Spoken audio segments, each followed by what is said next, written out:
Hello, everyone. Welcome to Miami Beach Urban Studios Live Art Talk with Gretchen Scharnagl. My name is Colette Mello, and I'll be moderating today's conversation with Gretchen. I'd like to thank the Miami Beach Department of Tourism and Office of Cultural Affairs for sponsoring these art talks.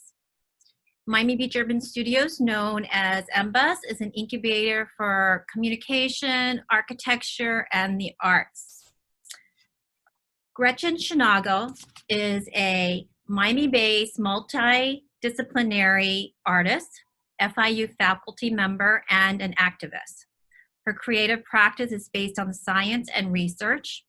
Her work touches on issues of the Anthropocene and social justice.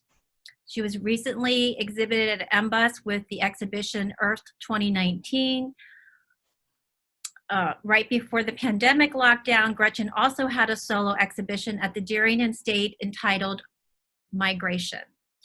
And currently, Gretchen is preparing for another exhibition, which I hope she will talk to us about today. So thank you for joining us, Gretchen. It's great to have you. I look forward to hearing more about your practice. Thank you, Colette. Yes, the current piece that you're referring to is a show up at the Frank, and we are in negotiation to create a brand new iteration that is based in the fact that it will be remote, instead of just trying to create a physical show remote, but to create a new thing. So we're just in negotiation. But it was going to be a classic art on wall show, and it is being transformed as we speak. As we are all doing right now with everything we had planned for the year. So I look forward to hearing more about that. So I wanted to, your work is very research based, and I think of you as an artist. You actually studied science. You went to the university. Was it biology? I read somewhere that you were. Well, I think that in my long journey to find myself, when I entered University of Miami about 1,000 years ago, I was a biology major, and it did not seem like a good fit. But since my father worked for the University of Miami, I got tuition remission, and so was not able to go elsewhere. In speaking with my advisors as to what I should study, they put me in the graphic design department, and I excelled as far as my academics were concerned, but I felt I was not in the right place. So I had attempted biology, I had attempted graphic design, I became a college dropout. And it wasn't for 20 years that one day, after marriage and children and many things, aviculturalist, I decided I was not doing what I should be doing. And I thought, okay, it had always bothered me to be a college dropout. So why don't I go to FIU and seek a degree in art, and I would find myself in that journey. And so what brings it all full circle is I did not raise my children, who were in the upper elementary when I entered FIU, to be anything particular. I believe in parenting that way. And so the fact that they both ended up, now they're full adults in their own right, scientists in the biological fields, that was amusing to me, because somewhere along the line, my art also began to have one strong foot in biology and in the sciences. And we have discussed which came first, the introduction of science into my art, or my children heading towards being scientists. And we are not able to figure it out. It feels like it was an organic dance, that they are now, really important collaborators with my my work. And, if I have a science question, I go to them first You must because have had that science background, curiosity, inquisitiveness to have your daughters both go into that field, right? I think we were always the type of people that had to know what was that thing in the backyard. Mm-hmm. Always. And we spent a lot of time, and that was a repeat of my childhood. My upbringing was not necessarily a happy childhood, so my escape was the backyard, and would spend hours in a tree or laying in the grass quietly observing the wildlife that would go about its business because I could be so quiet in the grass. But then when I had my own children, they were often up in trees, but we would do these little like tours of the yard and tried to keep away from sprays. Once in a while you have some kind of infestation or another that I've had to resort to that. But, we have snakes. We think we have bats in our bat house now. I have ponds. Lots of things to see. Nice. Do you want to share your artwork? Do you want to show us some of your? I'll share a screen. Yeah.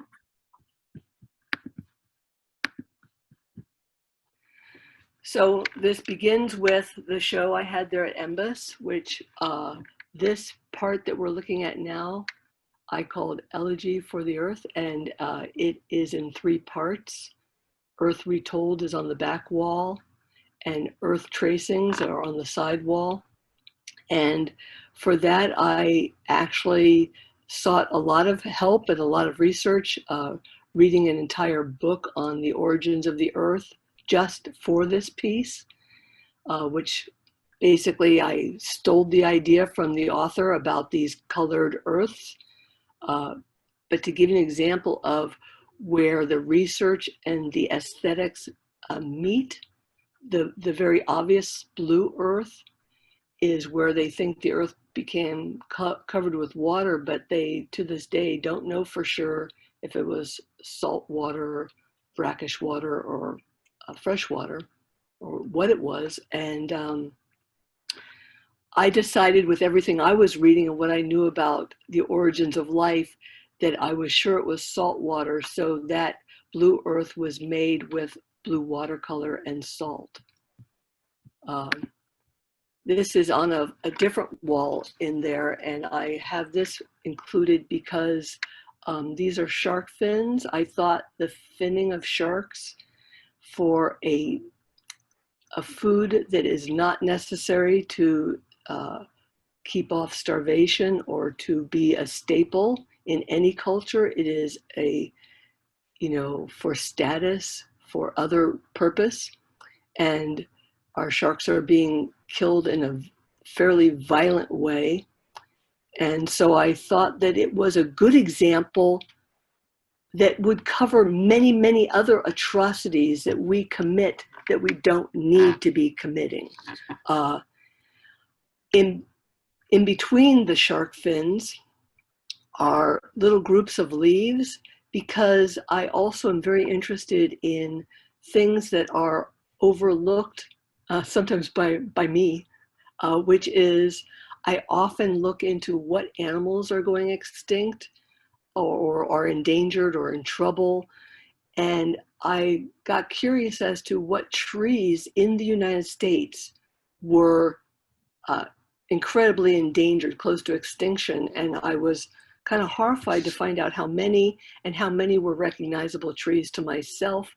In some cases, there were some interesting stories that is similar to salmon and a few other things, which is the Fraser fir, a very common Christmas tree choice, is common in man-planted groves of Fraser firs, but the wild Fraser fir is close to extinction. So I became really interested in that. They're made out of wood to make one of those hypocritical statements like, I will make a statement advocating for trees, but then I will make it out of trees that I've helped to make sure got cut down and turned into wood.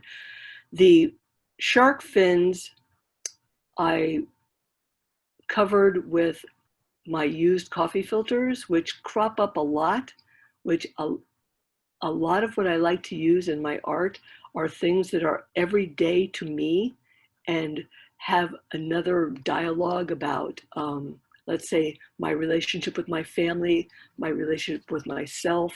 And so the coffee filters are almost like a self-portraiture at this point. And so I'm combining myself with the sharks.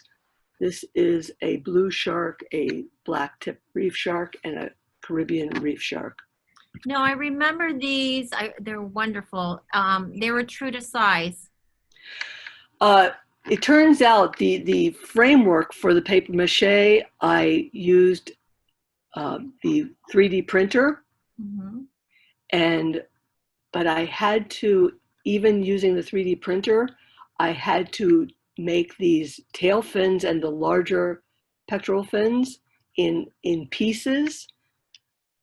But on the blue shark, for instance, it was still so enormous that I decided to take them all down about 75%, which I think that not take it down 25% to be 75% of the life size, but that's probably still within the range of adults because I had been originally looking at the maximum size. So, you know, so yes and no.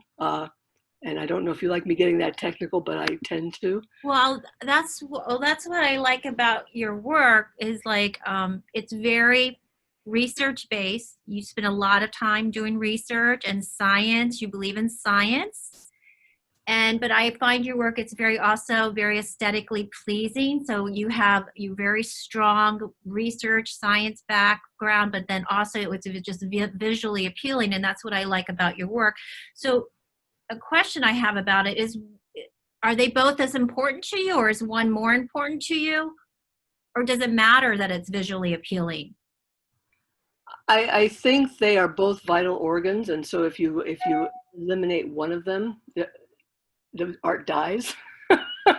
And so, but there's something about my work, I don't know if you know, so this might partially answer the question, which is, even though I do a lot of research, some of that research I shortcut by finding an expert either on campus.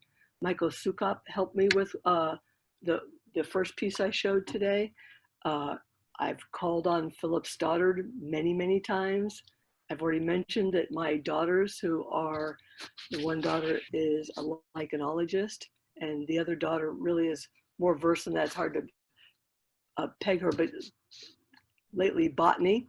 And so in conversation with them, it has become clear to me that I don't want anybody to ever mistake me for a scientist. I'm not a scientist. I go to scientists and to scientific writings to get my information. And then the aesthetic sometimes is me filtering that information and seeing that science information as an artist. And the feedback I've gotten by doing that is some of my most valued feedback in my career. Just on a personal level, my children often discuss some research projects they're on. I will come to it with an artist brain, and they'll be like, well, that's a brand new way to look at it. I'm often reacting to what they're saying through the filter of color, through the filter of relationship and things that are deeply involved in my art. But also at this show, these pieces were also in your MBUS show. This is the Anthropocene series. A scientist who's a professor emeritus, who I didn't really know. In fact, I'm not sure I can even remember his name. Gene Rosenberg? Is that? Clive? Are you talking about? No, I'm talking about a science. Oh, a science. Oh, I'm not sure. Came to the show, and I didn't know who. Yeah. I didn't know who had invited him, but he was new to me, even though I recognized his name as being having been an important figure at FIU. And he came up to me and he said, "When I came to the show, I of course came because I expected it to be good, but I'm thrilled to find out how cerebral it is. And I was like, oh my gosh, like this is like food for my soul. That's wonderful. So I do. that's my relationship with aesthetics and research, is when I can, as an artist, play with that science research, sometimes double checking with my scientists to make sure I haven't played too far, but then getting reinforcement when scientists come. You know, I've done some insects, some of which are actually up on my wall there, I was that admiring. I've had biologists tell me, you know, I can recognize every species. And since I know in my process, even though I've almost been made fun of for being too scientific illustration-like, I know how much I'm inventing and playing with media, particularly the four colorful ones are way you can't see them really well. But the, you know, I'm playing a lot in process, but I suppose that there must be enough of the scientist in my soul to know where not to stray away from, I guess, because you know I'm not trying to please these scientists. I'm just pleased when they are, you know, they think I've done a good job. Uh, I've had scientists quiz me on my species, which sometimes I forget because I will have researched them to very specifically. I'll want something very specific for an art piece, but then, you know, it's not a species I'm dealing with every day, and I'll have to relook up my own notes. You know, I'll remember that this group are extinct and that group is endangered, and this group has to do with being their threat has to do with the water, whether it's lack of water or too much water, you know, water level rising or water level decreasing. But then somebody will say, okay, what's exactly that snake species? And I'll be like, yeah, it's You're from the not a Keys. scientist. Yeah, you have to. It's from the Keys, and whatever, I'll have to look it up if you're going to make me like really name specific species. And I usually go with common names. That's another, you know, I go with the common names because it's what I know. So I can show these closer up later if you want to, but I was going to move on to a series that are all on very small pieces of lined paper. And those are a direct reaction to Plains Indians ledger art, which I first saw at the Frost Museum, but then proceeded to research. So I'm not just researching science when I go off on art research, but I do not tend to research, you know, European art for the last 500 years. It tends to be something else. So I really love this art form that was their solution to having their buffalo decimated. And in my case, I've already referred to my childhood was not necessarily full of carefree joy. And my father was a pretty hard character to live with and full of hatred. But you grew up down here in Grew up Florida. down here. And so when he died, he left a bunch of paper untouched. This had the name of the store, Burdines. Did anybody remember Burdines? Mhm. And it was unopened, and the whole package of paper was 59 cents. And I'm pretty sure that it was like 40 years old or 50 years old, or even could be 60 years old. And so I thought, okay, I will, like the Plains Indians, I will just react to my real life. I will record things that are, I will address topics that I think need addressing. In this case, these are both environmental pieces. The bleached coral is on the right, is probably more obvious. The other is just piles of those 6 or 8 pack plastic things you take off your cans. You know what I'm saying? Yeah, yes. They look That, like bones almost. yeah, I like it when things are ambiguous, and Yes. so people can come and they don't have to care about my science. They can they can see it different through different eyes. This bird is from a long series of birds that have hit buildings or windows. This specific bird was killed by the PC building on FIU campus.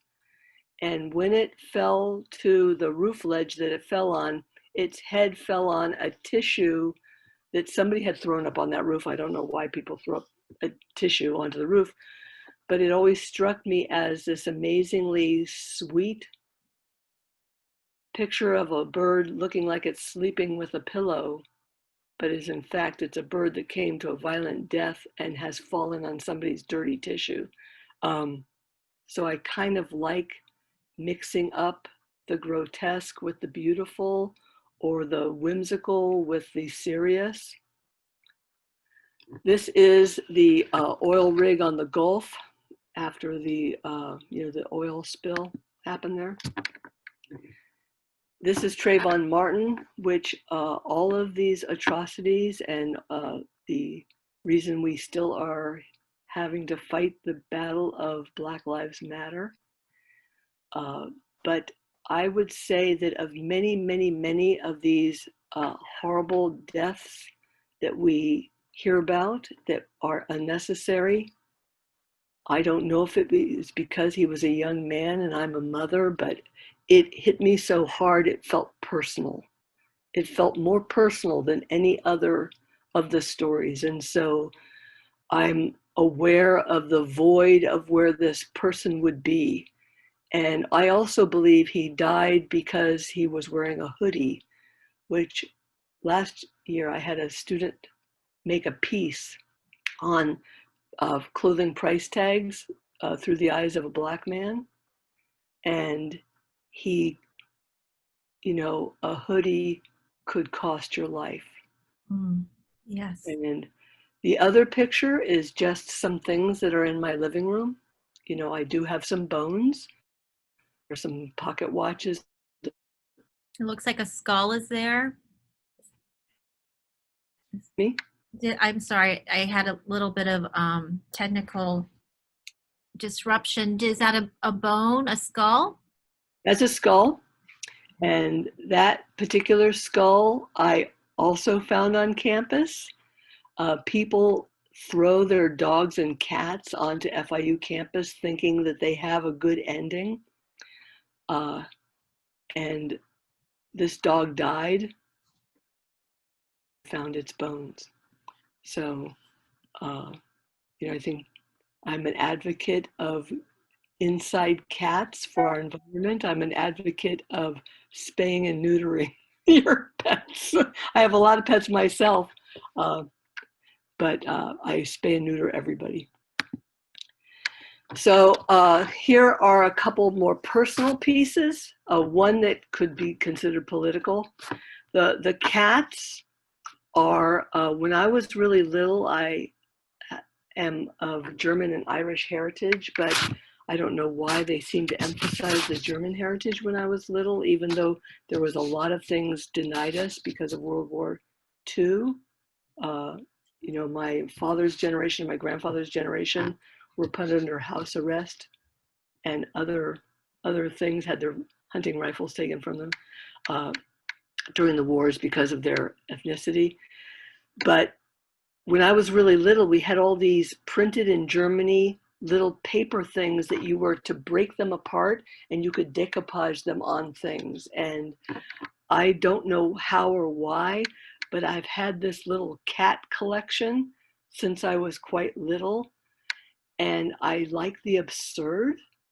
And so I realized that my pieces of paper were just about the same size as my little cat collection of decoupage artwork from Germany. And so I tried to, as closely as possible, just do an exact copy of the paper cats onto my, so, I don't know. I played around with this a lot before, where I do scientific illustrations of the clay model of the living bird, so I'm illustrating the clay thing, whatever. I don't know what that means to anybody else. It's just kind of maybe a little window into my brain, and who knows what's going on in there. The other one is about part of my childhood was that kind of gun-loving culture. And if there's one thing I knew that from the time I was born is that all the guns in the house were more important than the children. And I have since, as an adult, felt like that guns and the language that surrounds guns and writes about guns and the importance of guns feels amazingly like religion and like the golden calf. And so here I've taken Jesus's crown of thorns and put it around a pretty nasty little personal weapon there. And so that could be a political statement, or it could be somewhat portrait of my father also.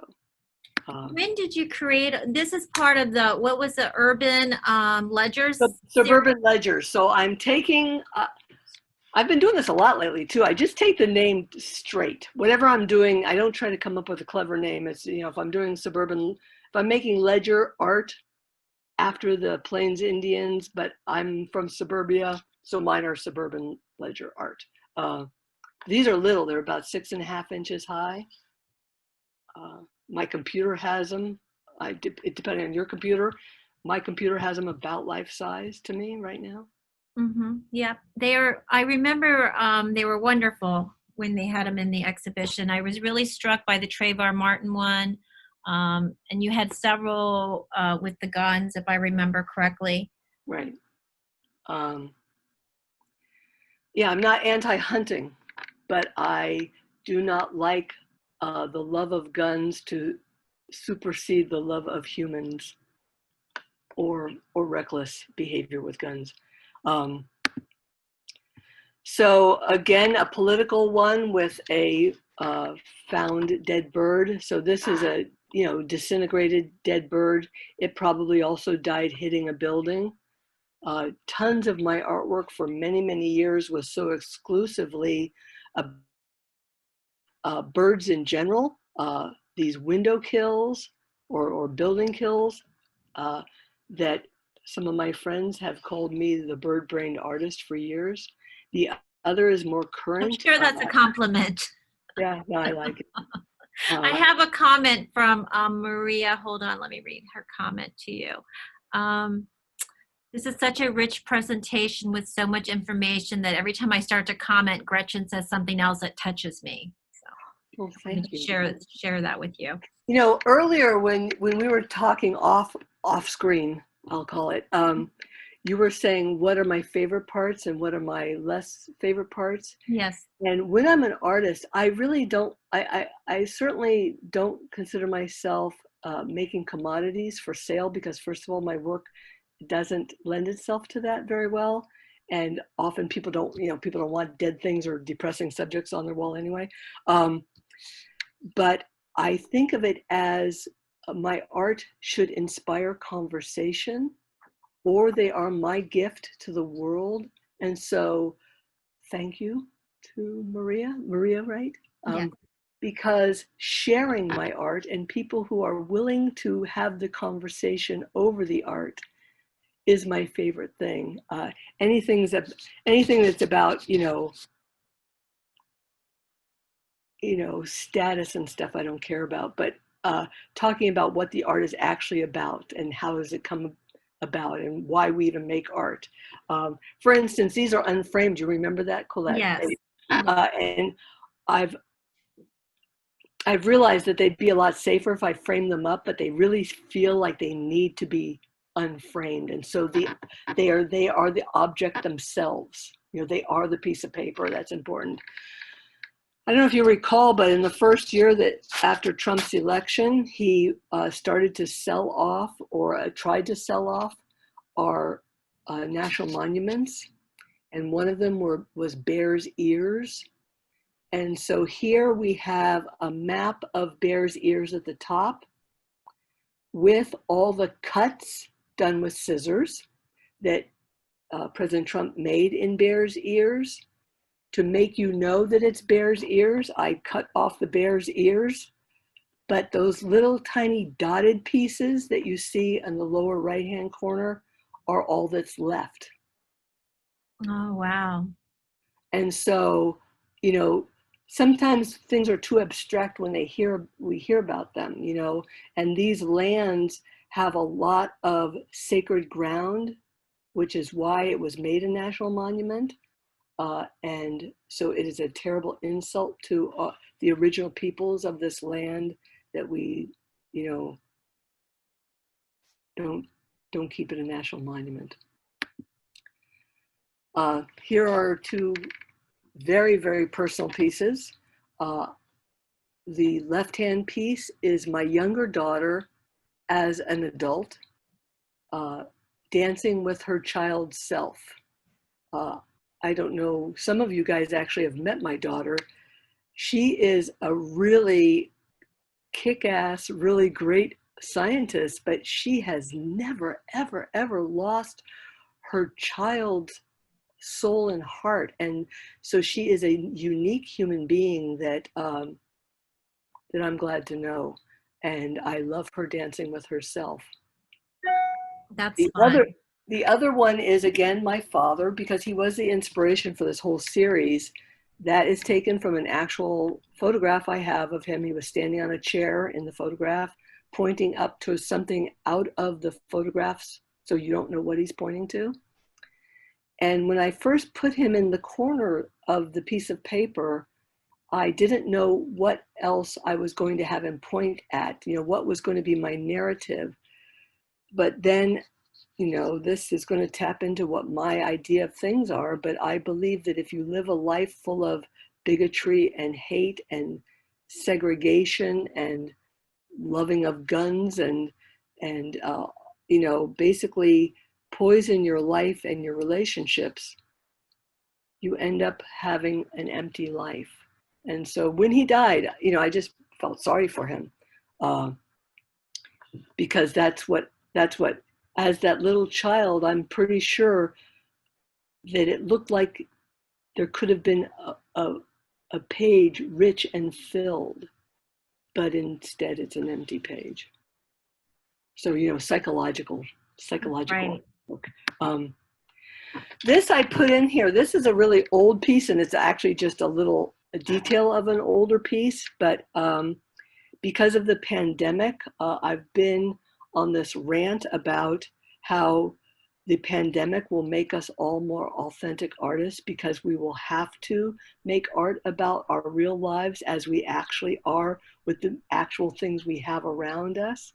And so it made me start thinking about, particularly when I was thinking about this talk, you know, what were the origins of my using alternative materials? And as far as I can tell, it was right from the start. You know, I have quite a few, you know, beautiful archival paper with classic art materials on it. But it seemed like right off the bat, I was mixing dirt with glue and drawing with it. And here, all of the clay work I've ever done just refuses the classic surface treatments. And so this is garbage firing. So I had to collect up, you know, organic stuff, let it dry out, and different chemicals and minerals, and put it in a sagger with these birds, and that's how they got their color. So my relationship with alternative materials and garbage is from the start. So the pandemic hasn't changed your practice, would you say, or it has changed it? You're lucky because you told me your studio is at home, so you're Right. not like you're leaving your home to go out. I would say that because I found this life of being an artist after being, you know, already full swing motherhood and everything else, I was having to create art and, you know, do my homework when I was a student, whatever it was, you know, in between making volcanoes with my kids, if you know what I'm saying, or helping them write their paper on Frobisher, the guy who, you know, tried to find a Northwest Passage. But so I couldn't go far. And originally my studio was the dining room. I kept artwork up on drawing boards in my dining room. So I'd jump up from the dinner table and work on my work. But once I graduated, I became very involved in being a caregiver to my parents before my father died.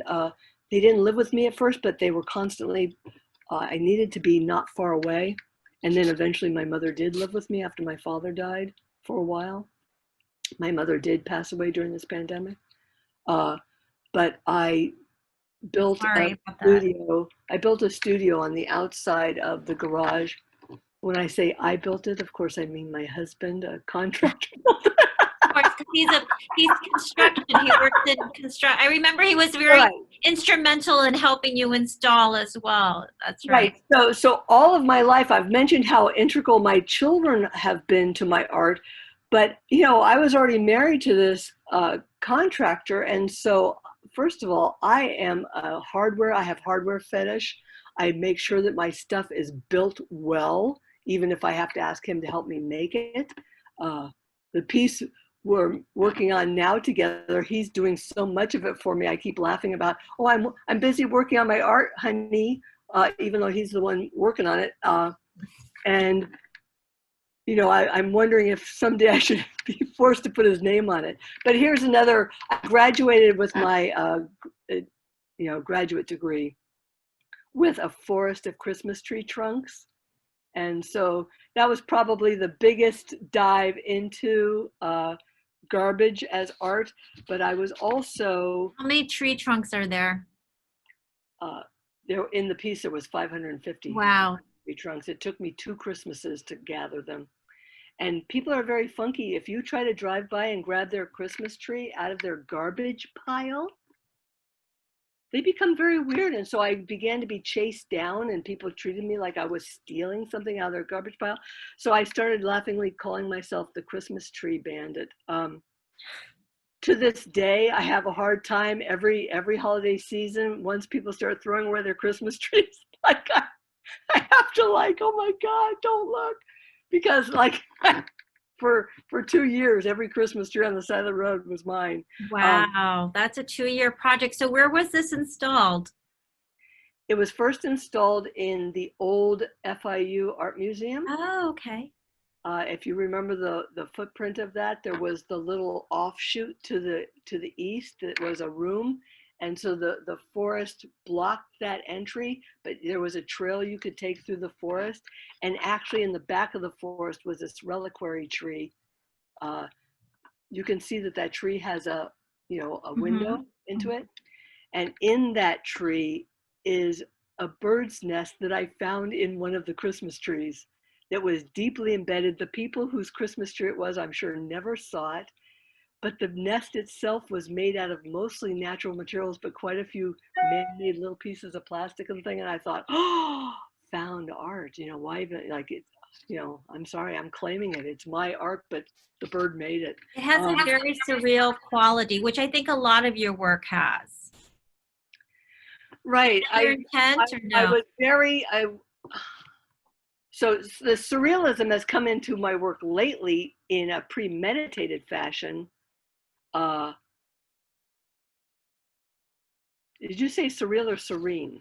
Surreal. Yeah. Surreal. Okay. Yeah. But I thought you said serene because earlier, some of my earlier work was very heavily influenced by concepts of the Japanese gardens and the simplicity and elegance of things that can be rough but elegant at the same time.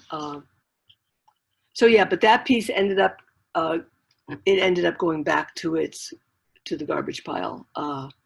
And the fact that I had to throw that away after, I remember when I was a student hearing about artists that had to destroy or get rid of art, and I thought, oh, that'll never be me, that'll never be me. But I was paying for storage for a long time for this piece with a promise of acquisition, and then it fell through. And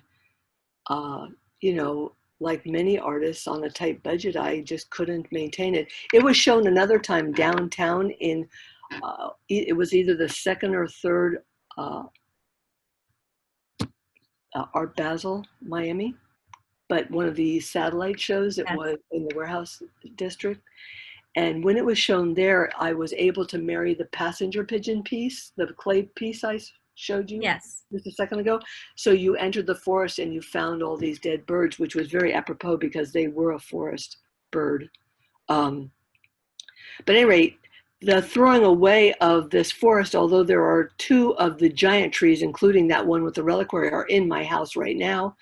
And on my front porch are all the subsequent Christmas trees of mine hanging in my front porch. But it influenced my art making from that point on. I never wanted to save something from the trash and then have it end up in the trash. It's a fight. I sometimes cannibalize my own work, but I've often resorted to giving away major pieces. I had a piece in the Deering called Cauterize that was a bunch of burned wood done in the Japanese fashion of scorching all the wood. That was found wood, either limbs of trees that had been cut off or trash construction wood. And I didn't know what to do with it. And so I put out a thing on Facebook, you want it, it's yours, and I got immediate results. So I have a question from audience member. They're asking about who's inspiring you, or what artists are you following, or who has inspired your artwork? I'd say the deepest inspiration is Aboriginal art, ancient cave art, Plains Indian art, kind of any indigenous peoples. I have a series, that one series I showed that were the Anthropocene, that was jumping off of Salvador Dali, but I wouldn't say he influenced me. I was taking some of his imagery and recreating it in my own imagery. But some favorites and people that I think really, like I have their books on my shelf, and a lot of Chinese artists, particularly a show that I missed because of the pandemic was The Allure of Matter that was up in Chicago.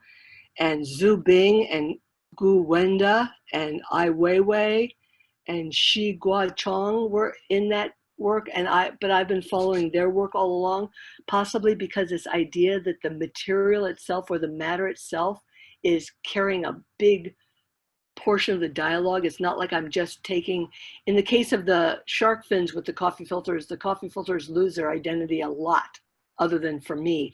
But some of my work, I want the work to maintain its identity, and these artists do that. But I also they're very political artists, aren't they? A lot of like very political. Yeah.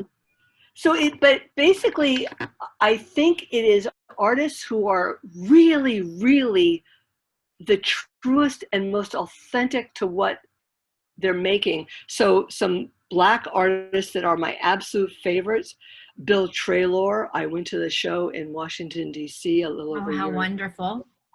But Theaster Gates and Nari Ward, Yes. Mark Bradford. I love these guys, and particularly Nari Ward. I discovered him years ago when I created that Christmas tree project because I was wondering what other artists had played with Christmas trees. Found out Nari Ward had, but then his work since then has even been more powerful to me. He was in the PAM, and I went to his talk. His talk was a performance piece that was like just wonderful. blew my mind.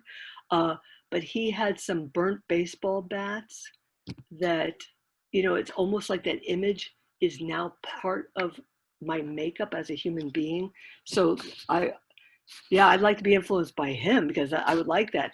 Right before the pandemic, and in fact, some of my friends think I had an early version of the pandemic because I came home from England right before the lockdown and had something that was like a horrible case of the flu. And I went to the emergency room and they said, "Oh, you obviously have the flu," but then it was not the flu.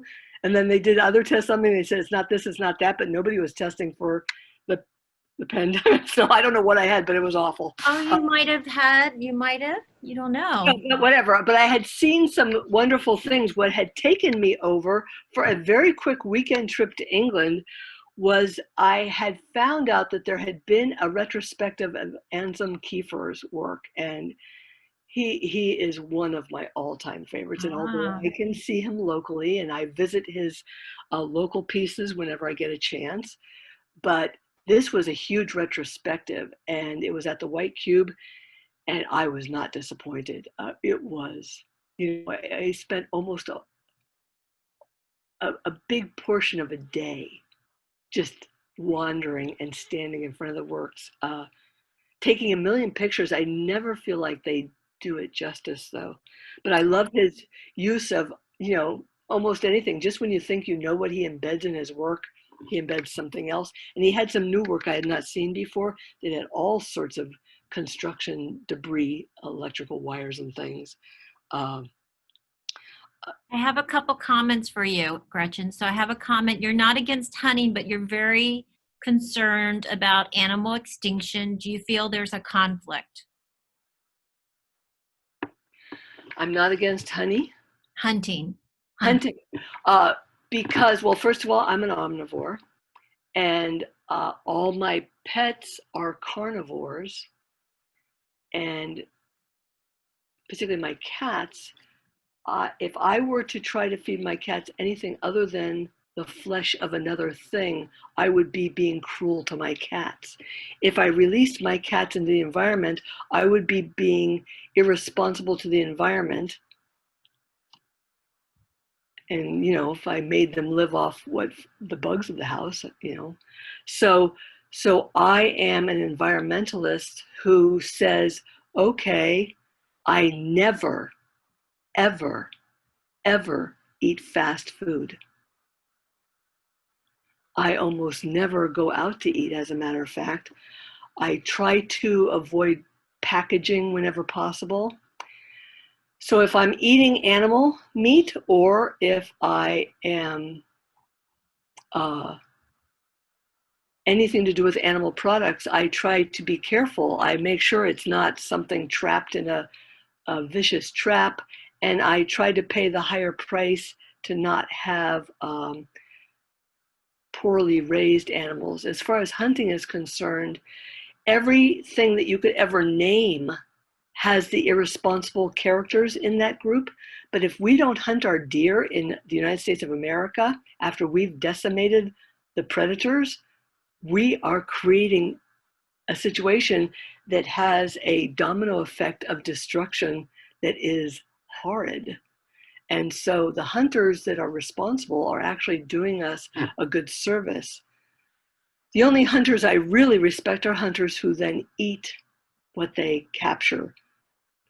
If you think I mean trophy hunting, you're wrong. I am so viciously against trophy hunting.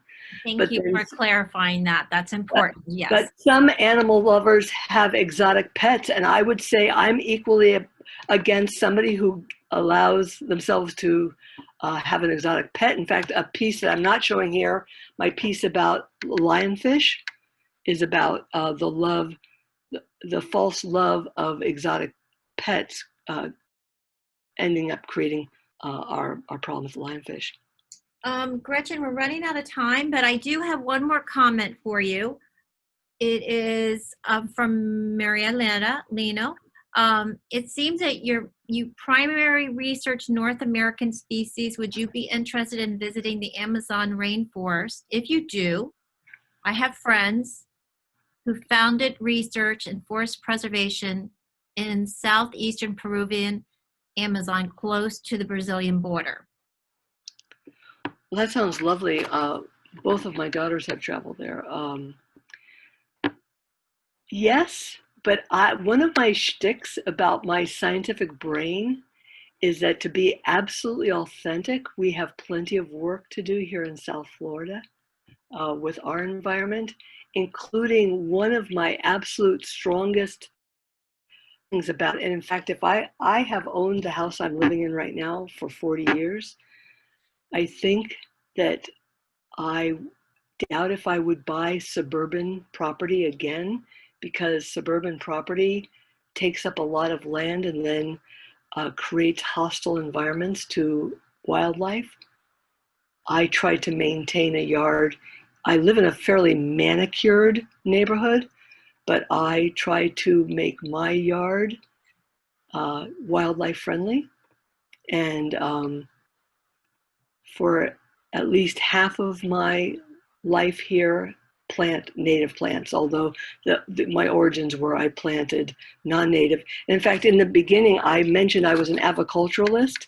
When I first was an aviculturalist, I'd go to the pet store and buy whatever birds I liked. Then I found out some were caught in the wild and some were bred in captivity. So I switched to bred in captivity. Then the hurricane blew away my screened-in structure. I had saved all my birds. And then wild birds used all the beautiful area that I had had for my captive birds. And so I found a new free flight aviary collector for my remaining birds, but decided I would never be a bird owner again. I would just leave my space for the wild birds now. So the ponds that are now used by many, many, many animals that come to my yard were originally contained in an aviary. Wow. I'm gonna Here's that latest piece I was talking to you about that I finished at the end of, when we first broke. This is about 30 inches wide. I don't know if I have an exact measurement, but it's paper mache. It's probably about 20 layers of paper mache. And inside are used plastic toys that date back to the 1950s of animals, plants, and one fungi that are all painted black. And I have a bat. And so when I get an opportunity to show this earth piñata that was inspired by the fact that we often are destroying our earth without realizing it. And as a gringo, going to parties when I was a little girl and seeing a beautiful piñata and then being horrified at the violent act of breaking it, I decided that I would try to create a piece that hopefully is a little bit hard to break, as far as, I'm hoping people don't go, oh yeah, that doesn't look like something let's break that. But when it's broken, all these animals' toys will fall out. When I was painting them and collecting them, I became aware of how many toys that even I played with, my children played with, that are now endangered species, drastically endangered species. And in fact, that's most of them.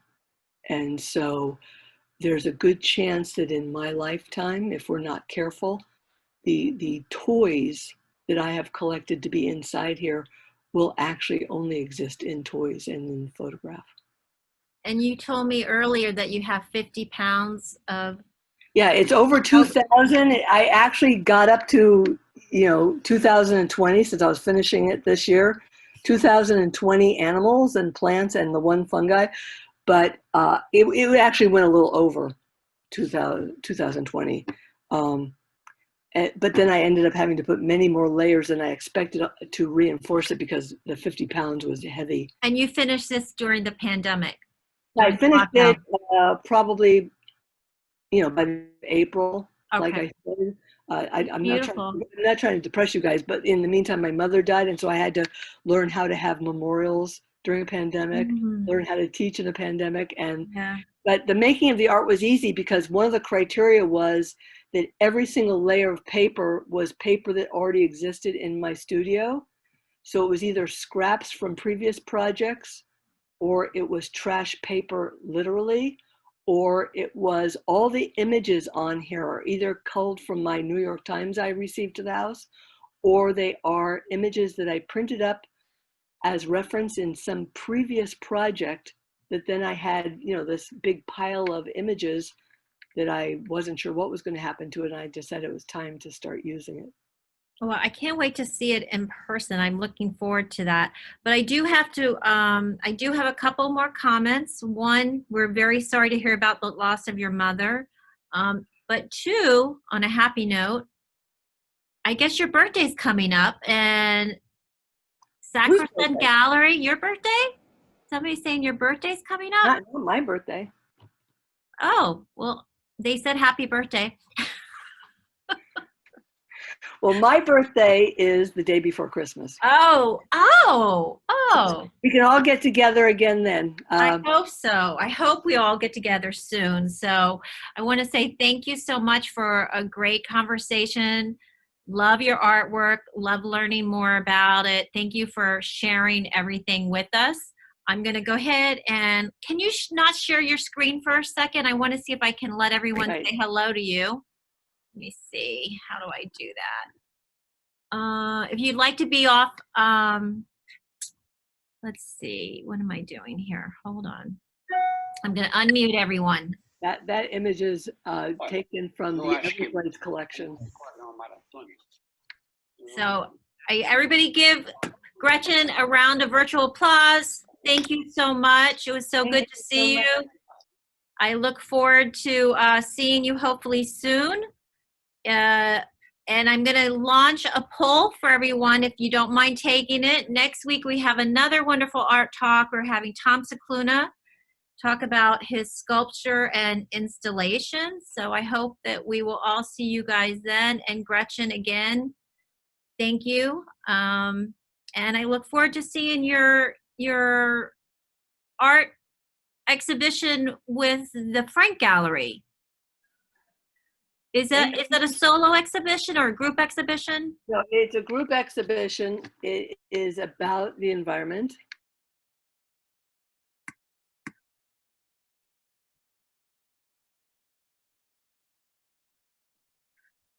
I think I muted you by mistake. Okay. I'm sorry, I muted you by mistake. But so it's a very small group that are all being invited to rethink their work in this environmental show. It was to open in August, but now it's aiming towards October. But I'm busy making. I've got multiple pieces going on. I had a bunch of studio shots to show you, but now you don't get to see previews. Well, we'll have to do another talk too. We'll schedule another talk. So thank you so much, Gretchen. Bye, everyone. Thank you. Thank you.